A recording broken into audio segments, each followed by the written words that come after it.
queridos alunos! Meu nome é Cândice, falarei aqui para vocês um pouquinho de língua portuguesa e o nosso debate de hoje é sobre gráfico, que você encontra no material de língua portuguesa, esse volume 5, das páginas 46 a 51.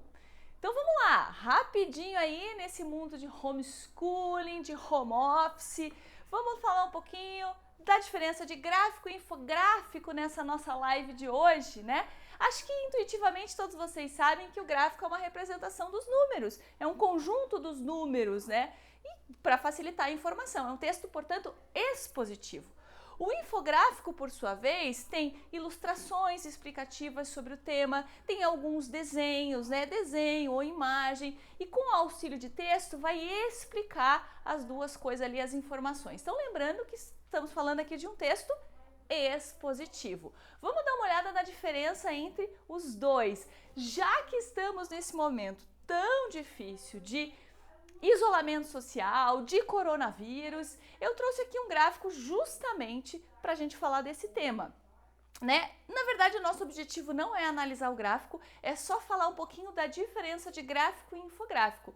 Reparem que aqui, ó, eu não sei se vocês conseguem ver daí, mas eu tenho um gráfico trazendo o número de casos de letalidade de alguns vírus que acometeram a humanidade nos últimos anos. O coronavírus tem mais ou menos uma letalidade de 3,5%, né? Em comparação com o Ebola, com o MERS, com o SARS, é um número muito menor. Mas a gente não está aqui para debater o coronavírus, né? Se a gente for analisar esse gráfico sobre a letalidade dentro da faixa etária, a gente já percebe que temos uma letalidade muito maior entre as pessoas acima de 80 anos, né? E esse número fica ainda maior se eu for analisar os fatores de risco dessas pessoas nesse gráfico. Agora, o que seria, portanto, prof, um infográfico? Aí chegamos aqui numa coisa meio Rio de Janeiro, até parece, né? Parece ali o Pão de Açúcar, o Corcovado ali. Então vejam, aqui eu tenho uma representação por imagem com algumas informações em texto me dando uma exposição de um fato. Percebe que eu tenho ainda um texto expositivo, eu tenho um texto não verbal, né, uma parte não verbal, um texto expositivo. Então eu tenho uma curva em forma de sino alto para o contágio quando não tenho medidas de controle.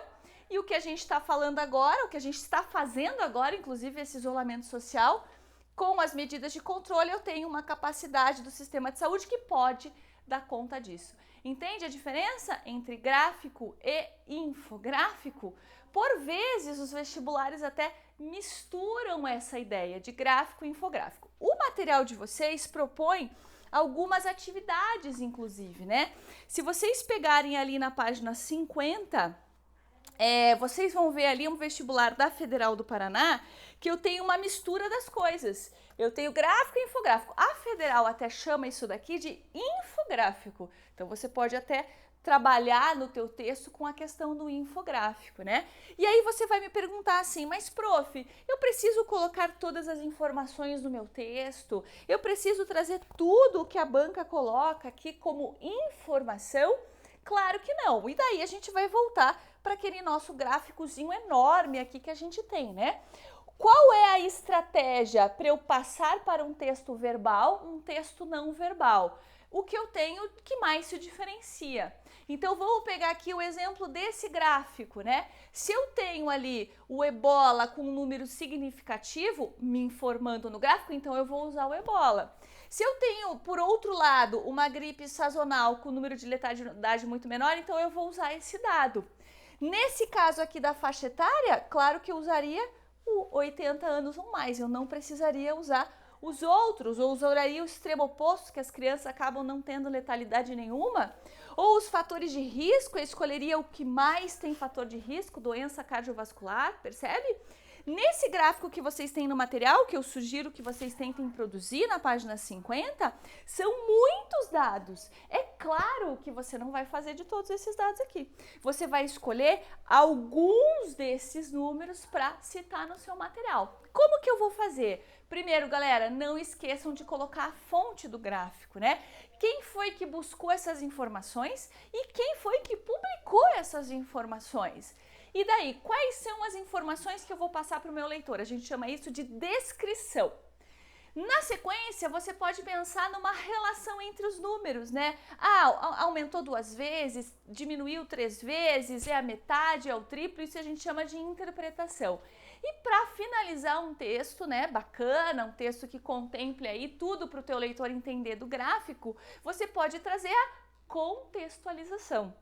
O que seria a contextualização? Qual é a conclusão que eu posso ter a partir desse gráfico, né? Então, vamos voltar para o nosso infográfico aqui. Qual a conclusão que eu posso ter? De que as medidas de controle são super importantes para não sobrecarregar o sistema público de saúde, percebe? Isso é uma contextualização. Então, lembrando que o texto informativo não precisa de opinião. Ele só precisa da exposição do que você tem ali. E agora, galera, é a sua vez. Sem abraço, sem beijo, mas com texto. Até a próxima!